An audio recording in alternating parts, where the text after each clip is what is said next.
Hello friend, good morning. আশা করি সবাই সুস্থ আছে, ভালো আছে। দেখো সকাল সকাল স্নান করবো আমি। তো নাইটি সেটিগুলো নিয়ে নিয়েছি, স্নান করা হয়ে গেছে। এইবার গিয়ে পুজোর জন্য যেসব ফল পাকড়া নিয়ে আসা হচ্ছে এগুলো পরিষ্কার করে ধুয়ে টুয়ে সুন্দর করে রাখবো। তো দেখো টুকটুক করতে করতে আমি ধুতে বসে পড়েছি।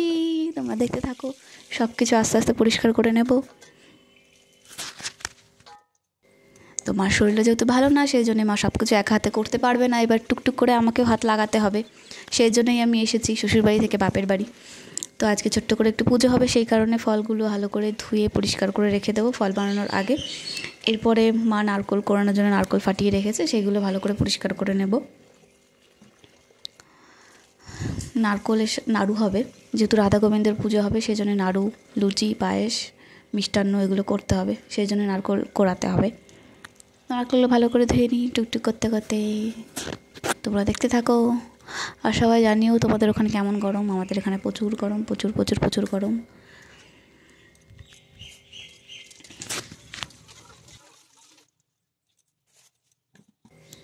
তো আমার সব কিছুই প্রায় কমপ্লিট হয়ে গেছে পরিষ্কার করা।